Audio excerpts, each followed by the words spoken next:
considéré un bon nombre de choses, dis-je, il me semble qu'il n'en va pas autrement. Y a-t-il donc, demanda-t-elle, une chose qui, dans la mesure où elle agit naturellement, renonce à l'envie de subsister et désire revenir à mourir et à se détruire?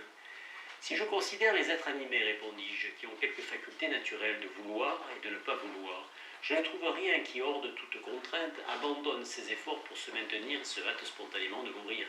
Car tout animal s'efforce de conserver son intégrité et éviter la mort et la destruction. Mais en ce qui concerne les herbes et les arbres, ainsi que les choses complètement inanimées, j'hésite fort à être d'accord avec ton raisonnement. Pourtant, il n'y a pas de raison de douter là non plus quand on se représente les herbes et les arbres, qui naissent d'abord dans les lieux qui leur conviennent et où autant que leur nature ne leur permet. Ils ne peuvent se dessécher rapidement et périr, car les uns poussent dans les plaines, d'autres dans les montagnes, les marais en produisent d'autres s'attachent aux rochers, les sables stériles en fécondent d'autres, et ils en dessécheraient si on essayait de les transporter en d'autres lieux. Ils se dessécheraient. Mais la nature donne à chacun ce qui lui convient, et ses forces qui ne périssent pas tant qu'il peut se maintenir. Que dire du fait que tous extraient leurs aliments par leurs racines comme par une bouche enfoncée dans la terre et les répandent dans leurs moelles, leurs bois et leurs écorces? Que dire du fait que ce qui est le plus mou, comme la moelle, est toujours caché à l'intérieur et protégé au dehors par la solidité du bois, et que l'écorce extérieure s'oppose aux intempéries comme un défenseur qui supporte tout mal? Maintenant, comme elle est grande la sollicitude de la nature qui les propage tout en multipliant leurs semences, qui pourrait ignorer qu'ils sont tous comme des sortes de machines, non seulement pour le temps qu'ils se maintiennent, mais aussi pour la génération comme pour durer perpétuellement? Même les choses que l'on croit inanimées ne désirent-ils pas chacune selon un raisonnement semblable ce qui leur est propre? En effet, pourquoi la légèreté des flammes les élève-t-elle vers le haut et le poids des terres les enfonce-t-il vers le bas, si ce n'est parce que ces lieux et ces mouvements leur conviennent à chacun? Bien plus, tout ce qui est en accord avec une chose la conserve, comme ce qui lui est hostile la corrompt. D'autre part, ce qui est dur comme les pierres est très fermement attaché en ses parties et résiste en une désagrégation aisée, alors que les liquides comme l'air et l'eau cèdent facilement, il est vrai à la division, mais reviennent rapidement à leur état d'avant la séparation. Quant au feu, il échappe à toute division. Pour le moment, nous ne traitons pas des mouvements volontaires d'une âme consciente, mais de l'effort naturel, comme le fait que nous digérons sans réfléchir la nourriture que nous avons avalée, ou que nous respirons sans le savoir pendant le sommeil. Car même chez les animaux, le désir de se maintenir ne vient pas des volontés de l'âme, mais des principes de la nature. Car souvent, pour des causes contraignantes, la volonté embrasse la mort que la nature redoute, et à l'opposé, cette même volonté empêche quelquefois l'œuvre d'engendrement qui seule permet aux êtres mortels d'assurer leur pérennité, et que la nature désire toujours. Quand il est vrai que cet attachement à soi ne procède pas d'un mouvement de l'âme, mais d'un effort naturel. En effet, la Providence a accordé aux êtres qu'elle a créé sans doute la cause la plus importante de se maintenir, qui est qu'ils désirent naturellement se maintenir autant qu'ils le peuvent. C'est pourquoi tu n'as plus de raison de douter en aucune manière que tout ce qui est cherche naturellement à demeurer constamment et évite la destruction. Je reconnais, dis-je, que je vois maintenant sans aucun doute ce qui me semblait tout à l'heure incertain. Or, poursuivit-elle, ceux qui cherchent à subsister et à demeurer désirent être un. En effet, si cette unité est supprimée, il ne continuera même plus à être. C'est vrai, dis-je. Donc, dit-elle, toute chose désire l'unité. Je fus d'accord. Mais nous avons montré que l'un est précisément le bien. Oui, bien sûr. Toute chose cherche donc le bien, ce que l'on peut exposer ainsi. Le bien est précisément ce qui est désiré par toute chose. On ne peut rien, dis-je, concevoir de plus vrai. En effet, ou bien toute chose ne se rapporte à rien, qui soit un et elle flotteront sans guide, dépourvus de l'un comme d'une tête, ou bien s'il y a quelque chose vers quoi tout se hâte, cela sera le sommet de tous les biens. Et elle, ô nourrisson, s'exclama-t-elle, comme je me réjouis. En effet, tu viens de fixer dans ton esprit ce qui caractérise le cœur même de la vérité, mais en cela il vient de t'apparaître clairement ce que tu disais ignorer. Quoi, demandai-je. Quelle est, répondit-elle, la fin de toute chose? C'est en effet assurément ce qui est désiré par toute chose, et comme nous avons conclu que c'est le bien, il nous faut reconnaître que la fin de toute chose est le bien. Quiconque suit avec un esprit profond la trace du vrai et ne désire nullement dévier et s'égarer, qu'il tourne sur lui-même la lumière de sa vision intime, concentre et infléchisse sur un cercle ses amples mouvements, et apprenne à son âme que tout ce qu'elle entreprend, elle le possède, déjà enfoui dans ses tréfonds. Ce que naguère a recouvert la sombre nuée de l'égarement brillera avec plus d'éclat que Phébus lui-même, car toute lumière n'a pas été chassée de l'esprit par la masse d'oubli que porte le corps. La semence du vrai assurément est attachée au dedans, spontanément au juste que ranime la fraîcheur de l'enseignement. Car comment donneriez-vous aux questions des réponses si quelque aliment ne l'entretenait immergé dans le fond de votre cœur? Et si la muse de Platon fait résonner le vrai, quand on apprend, c'est une chose oubliée qu'on se souvient. Boès évoque la théorie de la réminiscence que Platon développe dans le Ménon et dans le Phénon. 12. Alors moi, je suis tout à fait d'accord, dis-je avec Platon, car tu me rappelles déjà pour la deuxième fois ce dont j'ai perdu la mémoire, d'abord par la contagion du corps, ensuite accablé par le poids de mon abattement. Alors elle, si tu examines à nouveau, dit-elle, ce que l'on vient d'admettre, il ne s'en faudra même pas de beaucoup que tu te souviennes de ce que tu as reconnu tout à l'heure de ne pas savoir. Quoi, demandai-je. Quel gouvernail, répondit-elle, régit le monde? Je me souviens, dis-je, avoir reconnu mon ignorance, mais bien que j'entrevoie déjà ce que tu vas m'exposer, je désire te l'entendre dire plus clairement. Tu pensais tout à l'heure, dit-elle, qu'il ne fallait pas du tout douter que ce monde est dirigé par Dieu. Ni même maintenant, à mon avis, dis-je, ni jamais, je ne penserai qu'il faut en douter, et je vais brièvement t'exposer les raisons qui me conduisent à cette conclusion.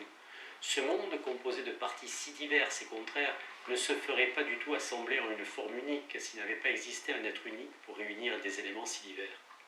D'autre part, l'union de natures si diverses et en désaccord entre elles se dissocierait et se déchirerait s'il n'existait pas un être unique pour maintenir ce qui l'a lié. L'ordre de la nature ne procéderait pas d'une manière aussi déterminée, ni ne déploierait des mouvements aussi ordonnés en lieu, en temps, en efficacité, en étendue et en qualité, s'il n'existait pas un être unique pour ordonner lui-même, dans sa permanence, la variété de ses changements. Quel que soit ce qui maintient et met en mouvement les choses créées, je l'appelle du nom employé par tous, Dieu. Alors elle, puisque tel est ton sentiment, dit-elle, je pense qu'il me reste peu à faire pour que tu revoies sain et sauf ta patrie en possession du bonheur. Mais examinons les propositions que nous venons d'avancer. N'avons-nous pas compté dans le bonheur le fait de se suffire à soi-même, et n'étions pas d'accord que Dieu est le bonheur même? Si, bien sûr. Et pour diriger le monde, dit-elle, il n'aura donc besoin d'aucun soutien extérieur. Autrement, s'il en manque un, il ne se suffira pas pleinement à lui-même. Il en est, dis-je, nécessairement ainsi. Il ordonne donc seul par lui-même toute chose. On ne peut le nier, dis-je. Or, on a démontré que Dieu est le bien même. Je m'en souviens, dis-je. C'est donc par le bien qu'il ordonne toute chose, si du moins il dirige tout par lui-même, lui dont nous étions d'accord qu'il est le bien, et il est comme une sorte de barre et de gouvernail qui conserve la machine du monde dans sa stabilité et son intégrité. Je suis tout à fait d'accord, dis-je, et j'avais tout à l'heure entrevu, malgré un léger doute, que tu allais dire cela. Je te crois, dit-elle. En effet, à mon avis, c'est maintenant un regard plus éveillé que tu portes vers le vrai pour le discerner. Mais ce que je vais dire n'est pas moins aisé à considérer. Comment cela, demandai-je? Comme on croit à juste titre, dit-elle, que Dieu gouverne toutes choses avec la barre de la bonté, et que toutes ces mêmes choses, comme je t'ai instruit, comme je t'en ai instruit, se hâtent avec un effort naturel vers le bien, peut-on douter qu'elles ne se laissent diriger volontairement et ne se plient spontanément à un signe de leur ordonnateur, comme si elles étaient en accord et en harmonie avec leur guide? Il en est nécessairement ainsi, dis-je, et la direction du monde ne semblerait pas heureuse si elle était un joug pour qui la rejette, et non le salut pour qui s'y conforme. Il n'y a donc rien qui, tout en conservant sa nature, tente d'aller contre Dieu. Non, rien, dis-je. Et si quelque chose le tentait, demanda-t-elle, aurait-il enfin le moindre succès en face de celui dont nous avons admis à juste titre qu'il a la toute-puissance sur le bonheur? Absolument aucun, répondis-je, ce serait impossible. N'y a-t-il donc rien qui veuille ou puisse s'opposer à ce bien suprême? Non, dis-je, pas selon moi. C'est donc, dit-elle, le bien suprême qui dirige toutes choses avec force et les ordonne avec douceur. Allusion possible au livre biblique de la sagesse. Alors moi, comme je suis charmé, m'exclamai-je, non seulement par la conclusion de tous tes raisonnements, mais bien plus par les mots mêmes que tu emploies, au point que ma sottise, qui me déchire tant, finit par avoir honte d'elle-même.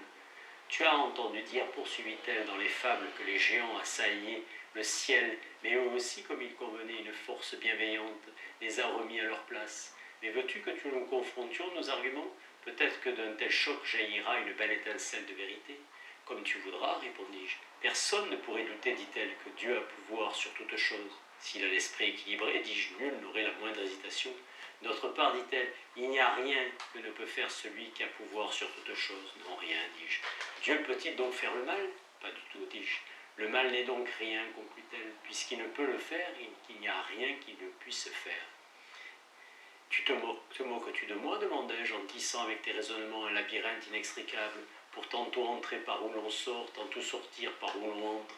Ou bien enroules-tu en un cercle merveilleux la divine simplicité?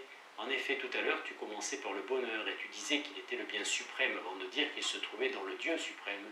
Tu expliquais que Dieu lui-même était aussi bien le bien suprême et la plénitude du bonheur, et tu accordais comme une petite faveur que par conséquent personne ne pouvait être heureux s'il n'était en même temps Dieu. Tu ajoutais que la forme du bien était la substance de Dieu et du bonheur, et tu m'apprenais que l'un lui-même est le bien même que recherche toute la nature. Tu soutenais aussi que Dieu dirigeait l'ensemble du monde avec le gouvernail de la bonté, que toute chose lui obéissait volontiers et que le mal n'avait aucune nature. Et tu développais cela sans aucun appui extérieur, mais avec des preuves naturelles et internes qui tiraient chacune sa validité d'une autre. Alors elle, je ne me moque pas du tout de toi, dit-elle, et nous avons examiné la question la plus importante de toutes par la faveur de Dieu que nous invoquions tout à l'heure. Telle est en effet la forme de la substance divine, qu'elle ne se disperse pas vers l'extérieur et qu'elle ne prend sur elle rien d'extérieur non plus, mais comme le dit d'elle Parménide, semblable au volume d'une sphère de toutes parts bien arrondie, elle fait mouvoir le cercle mobile du monde tandis qu'elle se maintient tout immobile. Vers de Parménide, cité par Platon dans le Sophiste. Et si nous avons examiné des arguments que l'on n'a pas cherchés à l'extérieur, mais qui se retrouvent à l'intérieur de la question que nous traitions, tu n'as aucune raison de t'étonner, puisque tu as appris avec la sanction de Platon que les discours doivent être apparentés au sujet dont il parle. Allusion au Timée. Heureux qui a pu contempler la source lumineuse du bien, heureux qui a pu défaire les lourdes chaînes de la terre. Jadis, aux funérailles de sa femme, le chantre inspiré de traces gémissait, et avec les accents de ses pleurs, il avait contraint d'accourir les forêts, mobiles et les fleuves de s'arrêter. La biche a rapproché sans frayeur son flanc des cruels lions, et le lièvre n'a pas craint de voir le chien apaisé par ce chant, mais comme une passion trop ardente embrasait les profondeurs de son cœur, et que les mélodies qui avaient subjugué toutes choses ne charmaient pas leur maître, il se plaignit de la cruauté des dieux supérieurs et se rendit aux demeures infernales. Là, il module le charme de ses chants au son de sa lyre, et tous les pleurs qu'il a puisés aux précieuses sources de la déesse, sa mère, que donnait son deuil impuissant et son amour que redoublait son deuil. Il les verse, émeut le ténard, et d'une douce prière demande une faveur au maître des ombres. La déesse, sa mère, est la muse Calliope. Le Ténare est le promontoire situé au sud du Péloponnèse, et qui passait pour être une des entrées des enfers. Le triple portier est saisi de stupeur, captif d'un chant neuf. Les déesses vengeresses des crimes qui tourmentent de terreur les coupables s'affligent et fondent en larmes. La roue rapide cesse d'emporter la tête d'Ixion, éperdue par une longue soif. Tantale méprise les flots. Le triple portier est le Cerbère, le chien à 3 têtes, gardien des enfers. Les déesses vengeresses des crimes sont les Furies. La tête d'Ixion, Ixion, roi des Lapides, peuple de Thessalie, région du nord de la Grèce, il a tenté de séduire Junon et Jupiter, l'a condamné à subir sans fin le supplice de la roue. Tantale, roi de Lydie, il a servi lors d'un festin son fils Pélops, aux dieux qui l'ont puni de la manière suivante. Tourmenté par la soif, il ne pouvait boire l'eau qui se dérobait sans cesse à ses lèvres. Le vautour, rassasié des mélodies, n'arrache plus le foie de Titius. Enfin, je suis vaincu, dit le juge des ombres plein de pitié. Titius, géant qui avait violenté Latone, la mère de Phébus, et qui a été condamné à avoir le foie constamment dévoré par un vautour. Le juge des ombres, Pluton, le dieu des enfers. J'accorde au mari de ramener sa femme rachetée par son chant, mais une loi limite ce don. Tant qu'elle n'a pas quitté le Tartare, il est interdit de tourner les yeux. Le Tartare, partie la plus reculée des enfers. Mais qui peut donner une loi aux amants? L'amour trop fort est sa propre loi. Hélas, près des bornes de la nuit, Orphée vit, perdit, Oxy, sa chère Eurydice. C'est vous que cette fable concerne, vous qui, que vous soyez, qui cherchez à mener votre esprit à la lumière supérieure, car qui a vaincu tourner ses yeux vers la caverne du Tartare perd tout ce qu'il emporte de précieux quand il regarde en dessous de lui. Livre 4e, 1. Philosophie avait chanté ses vers avec douceur et agrément, tout en gardant la dignité de ses traits et la gravité de son visage. Mais comme je n'avais pas encore oublié l'abattement profondément ancré en moi, et qu'elle s'apprêtait à dire encore quelque chose, je l'interrompis brusquement et « Ô toi, dis-je, qui ouvre la voie vers la vraie lumière, tout ce que ton discours a déployé jusqu'à maintenant m'est apparu clairement aussi divin dans la contemplation de soi qu'invincible dans ses raisonnements, et même si sous l'effet de l'affliction causée par l'injustice que j'ai subie, j'ai dernièrement oublié ce que tu m'avais dit. Je ne l'avais pourtant pas complètement ignoré avant. Mais ce qui est peut-être la principale cause de mon abattement, c'est que bien qu'il existe un guide du monde qui soit bon, il puisse simplement y avoir des maux et qu'il passe sans être puni. Tu peux assurément considérer comme cela suscite à juste titre un grand étonnement. Mais à cela s'ajoute quelque chose de plus grave encore. Quand la corruption règne et est florissante, la vertu non seulement est privée de ses récompenses, mais est aussi foulée aux pieds et soumise au scélérat, et subit les supplices à la place des crimes. Que tout cela se passe dans le royaume des dieux, qui sait tout, qui peut tout, mais qui veut ayer seulement le bien, personne ne peut avoir de cesse de s'en étonner, ni de s'en plaindre. Alors elle, et il y aurait, dit-elle, une stupeur infinie et plus horrible que tous les prodiges, si comme tu l'estimes dans la maison si bien ordonnée d'un si grand père de famille, pour ainsi dire la vaisselle modeste et c'est soignée et la vaisselle précieuse souillée. Mais il n'en est pas ainsi, car si l'on s'en tient sans rien y retrancher à ce que l'on vient de conclure, sous l'autorité de celui-là même dont le royaume est l'objet de notre discussion, tu le reconnaîtras, les bons sont toujours puissants et les méchants toujours vils et faibles. Les vices ne restent jamais sans punition, ni les vertus sans récompense. Il échoit toujours du bonheur aux bons et de l'infortune aux méchants.